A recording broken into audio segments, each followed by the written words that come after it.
Bom, pessoal, agora a gente vai contextualizar o conteúdo de capacitância, tá? Vou resolver um problema para que vocês tenham uma noção de como resolver o questionário que eu passei para vocês.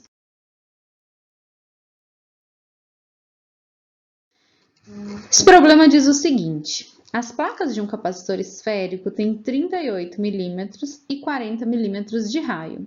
38 é o raio interno e 40 é o raio externo. Letra A, calcule a capacitância.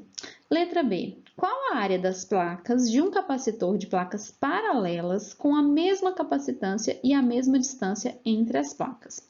Ou seja, a gente calcula a capacitância desse capacitor esférico e depois a gente procura saber qual a área de um capacitor de placas paralelas que tem a mesma capacitância e a mesma distância entre as placas. Então, vamos. Solução. Dados do problema. A gente conhece o raio interno e o raio externo, ok? E ele pede para a gente, na letra A, o cálculo da capacitância de um capacitor esférico. Essa fórmula que eu coloquei embaixo é a fórmula da capacitância de um capacitor esférico, que é 4πε0 vezes A vezes B. A é o raio interno, B é o raio externo, dividido por B menos A. Substituindo os valores, então, a gente escreve 4 vezes 3,14, seguindo essa fórmula aqui embaixo no canto esquerdo. 4 vezes 3,14 vezes o valor de ε0, que é 8,85 vezes 10 a menos 12, multiplicado pelos raios, a multiplicação dos raios em cima e a subtração dos raios embaixo, ok? Bom, calculei 4 vezes 3,14 vezes 8,85 dá 111,156 vezes 10 a menos 12, mantive a potência.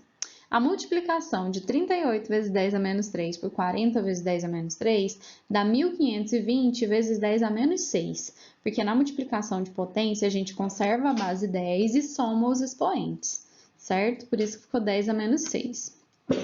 Embaixo, eu fiz a subtração, 40 vezes 10 a menos 3, menos 38 vezes 10 a menos 3, que vai dar 2 vezes 10 a menos 3, né? Na subtração, quando tem potência, a gente conserva essa potências iguais, né?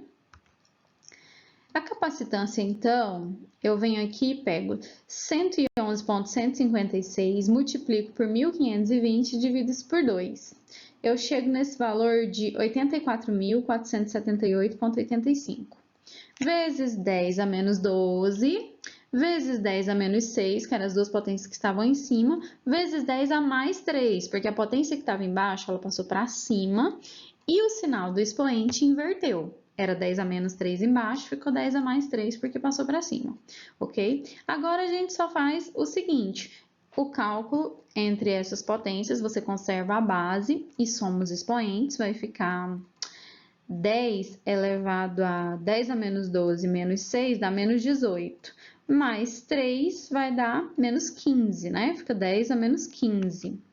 Então, e esse 84.478,85, a gente reduz ele também.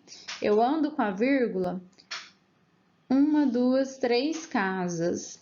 Ela vai ficar 84,48, porque eu arredondei, vezes 10 ao cubo, né? Porque eu desloquei a vírgula 3 casas, vezes 10 a menos 15, que é o cálculo das potências que nós tínhamos feito em cima, ok? Agora é só chegar no resultado final, vai ficar 84,48 vezes 10 a 3 menos 15 vai dar menos 12, 84,5 arredondando então, vezes 10 a menos 12 farad, que é a unidade de medida de capacitância. Isso aqui pode ser abreviado, a gente ao invés de usar o 10 a menos 12, a gente utiliza o P, que é o prefixo pico, né? Que corresponde a 10 a menos 12. Então, nossa resposta final da letra A é 84,5 picofarad. Na letra B, ele já pede para a gente o cálculo da área das placas de um capacitor de placas paralelas com a mesma distância entre as placas e a mesma capacitância. Ok, a distância entre as placas a gente sabe, basta subtrair o raio externo menos o raio interno. E a capacitância nós calculamos na letra A, certo? Então, agora vamos lá. A fórmula que me dá a capacitância de um capacitor de placas paralelas é essa equação 1, que está aí no canto esquerdo, embaixo. Isolando a área na equação 1, a gente pode perceber que é só a gente pegar o D e multiplicar por C e passar o ε0 para o outro lado como uma divisão. Então, a área nessa equação ela vai ser igual a capacitância vezes distância entre as placas, dividido por ε0, que é a permissividade elétrica, e a gente sabe, é uma constante, né? Vale 8,85 vezes 10 a menos 12. Ok, vou substituir os valores dessa fórmula. Capacitância C, nós calculamos no item anterior, 84,5 vezes 10 a menos 12. Distância entre as placas é o raio externo menos o raio interno, dividido pela permissividade elétrica, que é 8,85 vezes 10 a menos 12.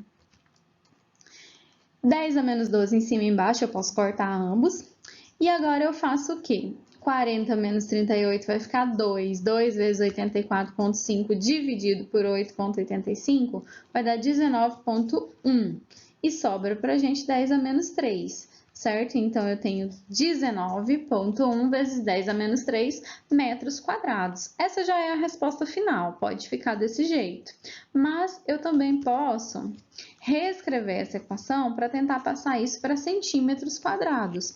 Como que eu faço isso? O prefixo cent não é 10 a menos 2? Cent ao quadrado é a mesma coisa que eu pegar a potência 10 a menos 2 e elevar ao quadrado.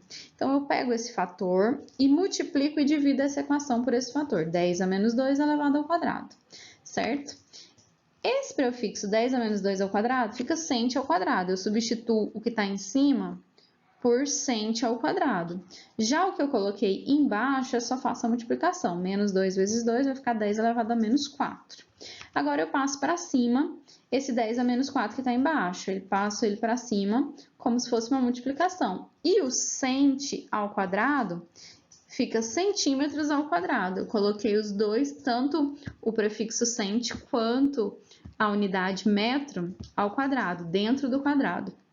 Aí fica 19,1 vezes 10 a menos 3 vezes 10 a quarta. 10 a menos 3 vezes 10 a quarta vai ficar 10 elevado a 1, positivo, então é 10. 19,1 vezes 10, 191 centímetros quadrados. E esse é o resultado final.